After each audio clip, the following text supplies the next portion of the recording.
歡迎嚟到澳門，呢度唔單止係一座旅遊天堂，亦都係一座充滿信仰歷史嘅城市。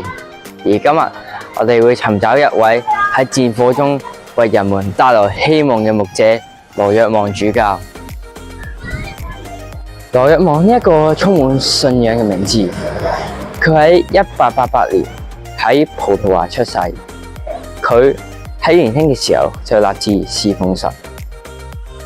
喺1942年，佢成為咗澳門嘅主教。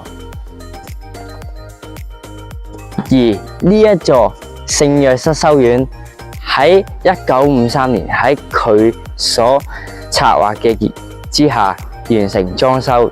佢培養咗好多神職人員。佢喺正值世界大戰嘅時期，選擇成為困苦之人嘅牧者。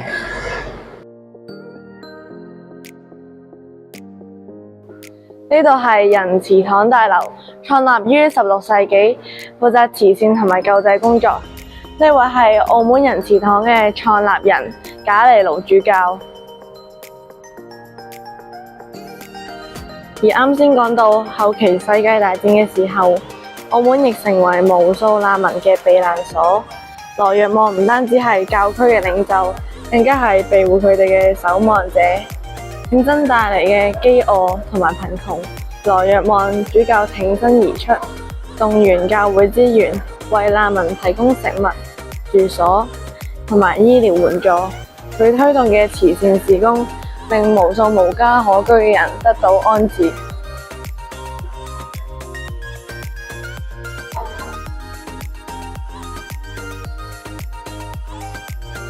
聖老靈座堂係澳門3大古老聖堂之一，佢嘅意義並唔簡單。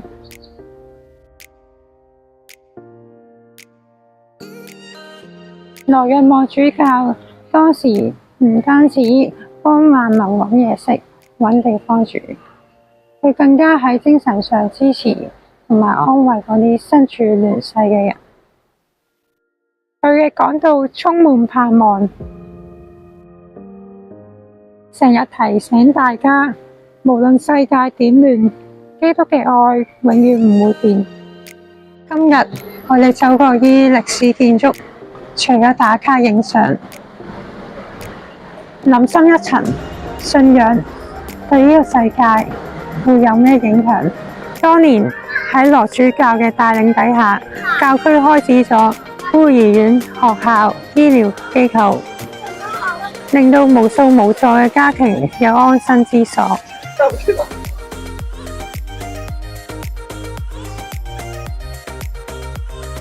大三巴牌坊，澳門嘅著名地標，前身係聖保祿教堂。佢附屬嘅聖保祿學院，曾經係遠東地區嘅第一所西方大學。